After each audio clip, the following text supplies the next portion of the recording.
Nahuli ka pagtangay sa isang bisikleta sa Binangonan, Rizal. Ang lalaking nakita sa video, napagalamang sangkot din sa serye ng nakawan sa lugar.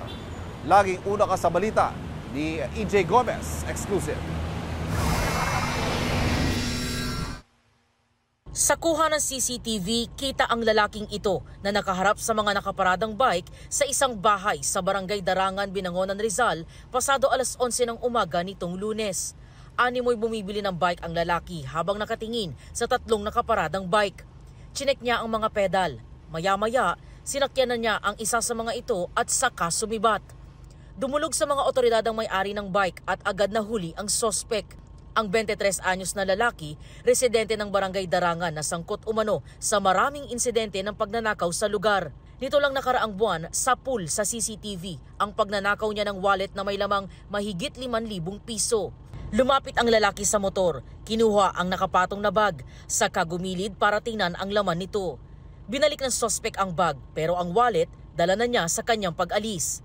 Nang i-review ang CCTV, nakita niya, sabi niya, ate, ito, sino to, kilala niyo ba to? Tapos ayun nga, pagkakita pa lang namin, alam na agad namin na siya na. Siya yung laging nanakaw dito, laging siya yung number 1 na nababalita dito. Unang-una hindi niya inaamin pero pag nakita na niya sa may kopya o may CCTV na siya, saka lang siya aamin.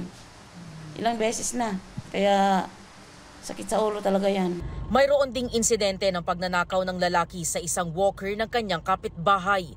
May eksena ring sumampa pa siya sa isang bahay para nakawin umano ang nakakabit na CCTV. Ilan pa raw sa nakaw items ay ang mga grinder, laptop at mga kable ng kuryente. Yung mga nananakaw niya, binibenta niya yon sa mga kaibigan niya or sino-sino.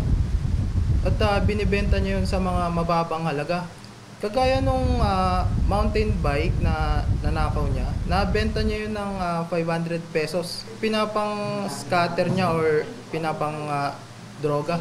Kasalukuyang pinoproseso ang mga ihahaing reklamo laban sa sospek. Tumagi siyang magbigay ng pahayag. Itong unang balita. EJ Gomez para sa GMA Integrated News. Kapuso, para laging una ka sa mga balita, bisitahin at mag-subscribe sa GMA Integrated News sa YouTube. Sa mga kapuso abroad, samahan niyo kami sa GMA Pinoy TV at sa www.gmanews.tv.